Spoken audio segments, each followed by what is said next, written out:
They're behind us. This ends to me.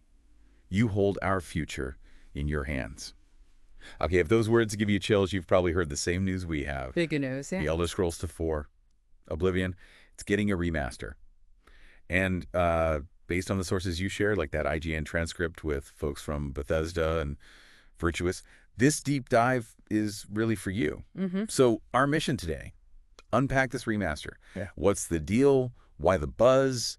And, why might you want to jump into Cyrodiil, whether you're an old hand or totally new? Right. We're going to look at, why Oblivion now? What's their thinking behind the updates, the tech stuff, the gameplay changes, UI, and how it all kind of slots into the bigger Elder Scrolls picture. Sounds good. So where do we start? The big why, right? Why Oblivion? Why now? Let's dive into that. Well, the first thing that just jumps out is this huge wave of nostalgia. And it's not just players feeling it, it's clearly hitting the developers hard too. Oh, definitely. They talk about Oblivion as being fundamental to Bethesda Game Studios' DNA, a real turning point for them, Yeah, they called it a defining moment. Exactly. So it feels like there's a real personal connection here, not just a business decision. You really feel that, don't you?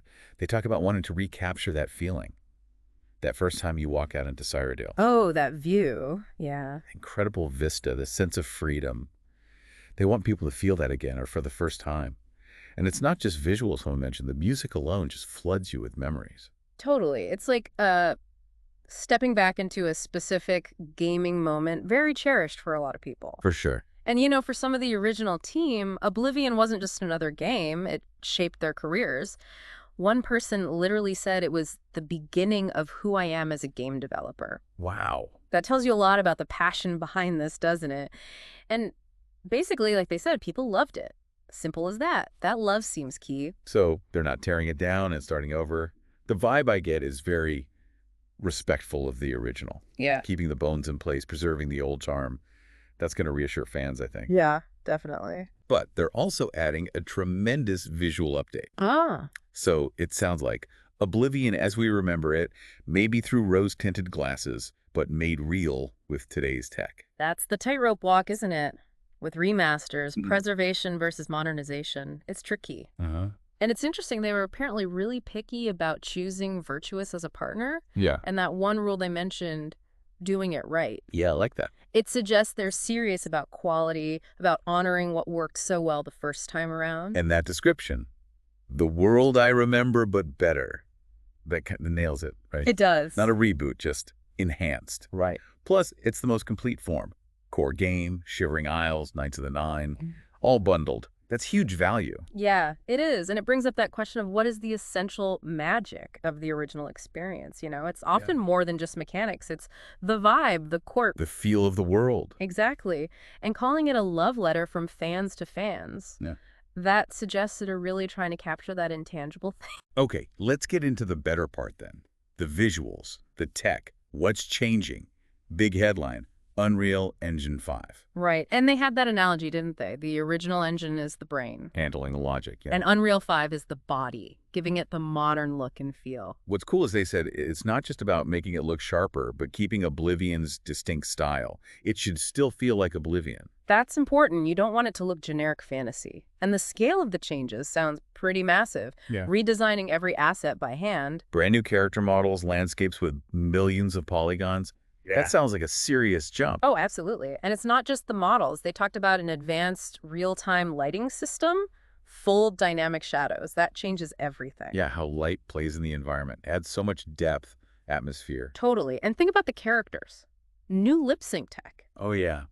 That's needed. They even redid the underlying base mesh for characters, so the lip sync works better across all the races. Argonians, orcs, Khajiit, the ones with trickier faces. That's a good touch. The original could be a bit stiff there sometimes. Right.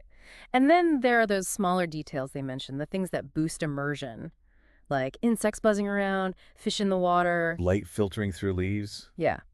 Those modern rendering tricks that just make a world feel more alive. Someone said it makes you really feel like you're in Cyrodiil. That's the goal, isn't it? Absolutely. Okay. But it's not just looking pretty, right? They're touching gameplay, the UI. Big one seems to be a changed approach to leveling. Taking ideas from both Oblivion and Skyrim to find something more satisfying for players. Yeah, anyone who remembers the original Oblivion leveling, Sometimes enemies could really outpace you if you weren't careful, so an adjustment there could be very welcome. Interesting. And gameplay-wise, they want characters to feel more uh, physical, Mm. especially in combat. Yeah, they mentioned better separation between upper and lower body movements in animations. Should make things look more fluid, more impactful. And combat itself gets more feedback. Mhm. Blood splatters, sparks, controller rumble. Sensory stuff makes it feel crunchier, more engaging. Right. And for people like me who sometimes prefer third person. Ah, yeah, a proper third-person view. Like Starfield, they said. With a crosshair, full control. That's a pretty big addition. Could change how you play, explore, fight. Definitely opens up options. Another potentially big one, voice acting. Oh yeah, the original had some repetition. Technical limits back then, apparently. So now they've recorded new, unique voice lines for all the different races. Give them distinct voices. Okay, that's great. But are they keeping the weird stuff? Uh-huh, yeah. They specifically said they're keeping the quirkier dialogue, the stuff fans love. Like, hi there. Exactly. And of course, cheese for everyone. Yes, you got to keep that. They know. It's about balancing improvement with preserving that unique character, those memorable, kind of awkward bits. Smart. Okay, and speaking of debates, sprinting. It's in. It is. Apparently, there was some back and forth internally. Stick purely to the original or adapt. But they went with it. Right. Recognizing modern expectations, I guess. Seems so. And they rebuilt the whole character movement system from scratch to make it work properly. So it should feel integrated, not just hacked on. That seems to be the idea. Hey. Big effort involved there. And what about the core Oblivion things? Like the mini games, lockpicking. Still there. They mentioned lockpicking specifically. Core parts of the loop remain. Maybe visually updated, but the mechanics we remember are staying. Good. Good to know. Okay, so how does this whole thing fit into the bigger Elder Scrolls story? Well, it's a fantastic way for people who maybe only know Skyrim, or even just ESO, to experience what happened right before Skyrim. Right, it sets the stage. Exactly. You get to see the Oblivion crisis unfold. Understand what happened to Emperor Uriel Septim VII, those opening lines we mentioned. Yeah, they hit different when you know the context. And figure out why there were only 8 divines later on instead of 9. It fills in a huge piece of lore. Vital history. And the main plot itself, stopping the mythic Dawn cult, preventing Maruna's Dagon, the dread Prince of Destruction, from taking over, it's just a massive, pivotal event for Tamriel. Playing it gives so much context for everything else. It's so clear, talking about this, and from that transcript, that Oblivion isn't just another game for Bethesda. Not at all. They call it a core part of their story. They basically say their later success wouldn't exist without it.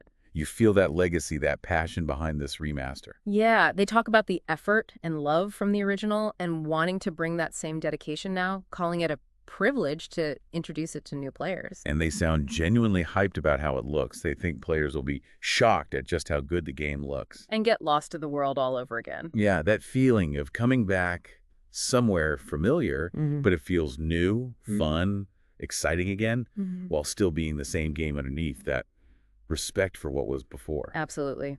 And then the surprise ending to the announcement. Oh yeah, it's out, like today. Bam, just dropped it. Great way to finish. No long wait. Okay, so let's wrap this up for everyone listening. This Oblivion remaster, it's looking like a pretty big deal. Definitely not just a texture pack. No way. It's a classic RPG, fundamentally reimagined with Unreal Engine 5. Huge visual technical upgrades, graphics, lighting, characters, all rebuilt. Right. And smart modern tweaks to gameplay, too. Leveling, combat feel, proper third-person, sprinting. But all done carefully, trying to keep that original Oblivion charm, the core mechanics, the weird bits we loved. And a chance to really dive into a crucial part of Elder Scrolls history, seeing the events that led up to Skyrim.